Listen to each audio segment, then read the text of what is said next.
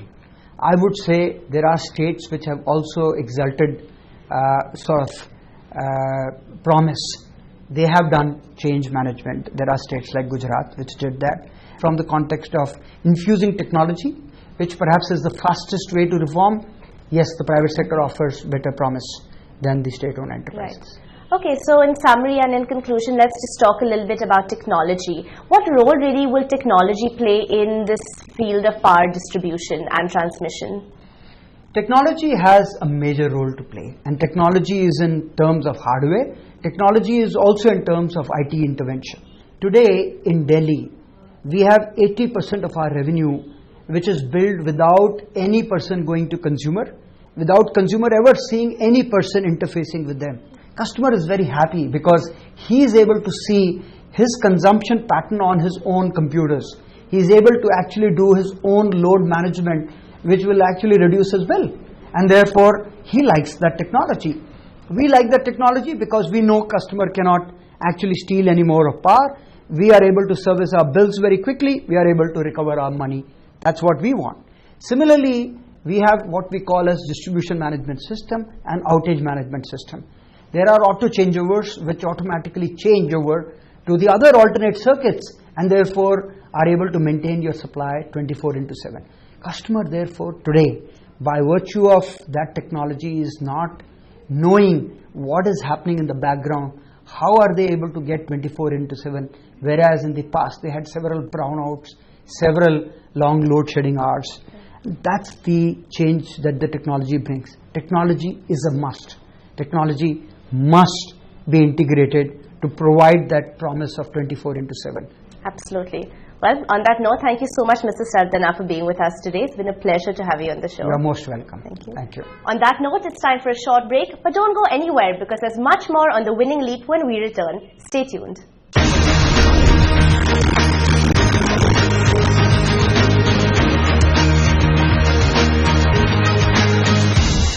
Welcome back to The Winning Leap. Now, before the break, we established that the need of the hour is alternative sources of renewable energy when it comes to energy security in India. Now, let's take a look at one such example of sustainable energy. Let's examine the viability of hydropower as an alternative source of renewable energy in India. Hydropower is the production of electrical power through the use of the gravitational force of falling or flowing water. India is rich with significant hydroelectric potential and ranks 5th in the world in terms of usable potential. But till date, the total untapped capacity is at a whopping 67% of the potential. If you look at the earlier days of our economic development, to tap the hydropower, there were very great initiatives undertaken by the government of India. About 25 years back, we had in our energy mix, almost thermal and hydro were 50% each. But over the last few years, the thermal growth has been much more than the hydro growth. So today, hydro is brought only about 20% of our capacity base. One good way to promote hydropower will be for the government of India to come out with a policy framework and a development framework to bring about a commonality into the way the states will develop the hydropower resources. When it comes to harnessing the energy of hydropower, the mountain kingdom of Bhutan has shown tremendous steps in providing clean and sustainable energy.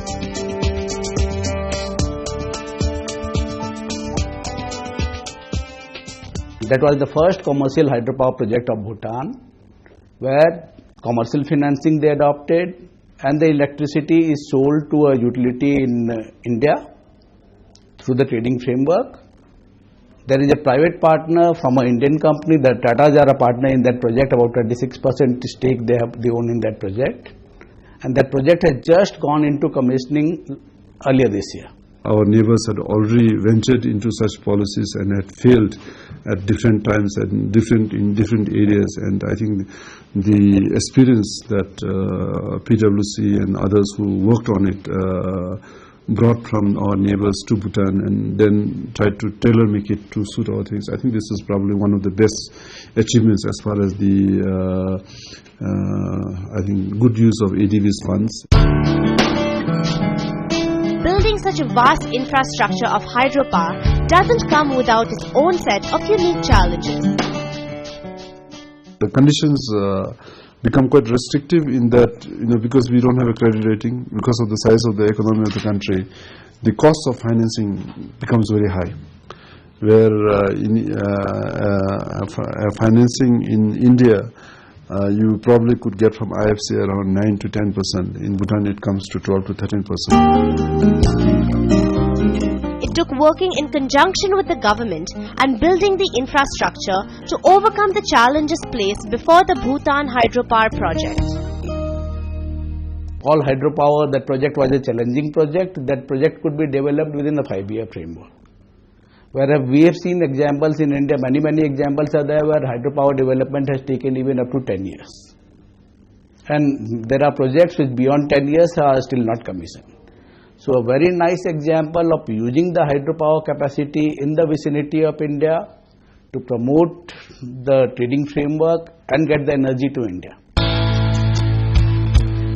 In today's world, a country must prioritize reducing its carbon footprint and take effective steps to go green.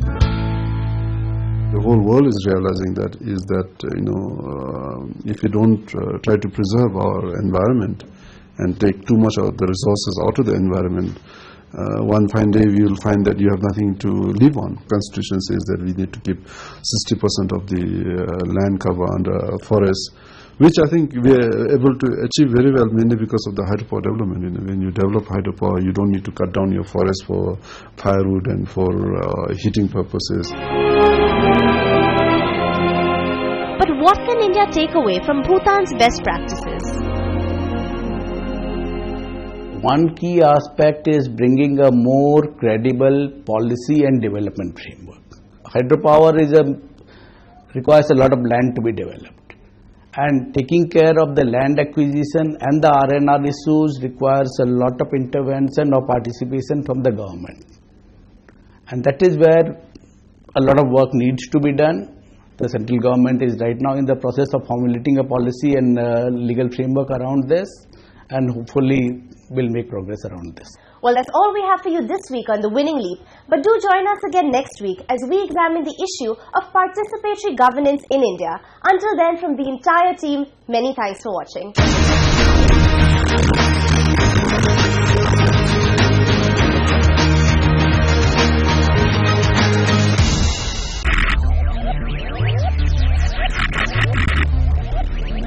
Focus. Ideate. Innovate. Enable.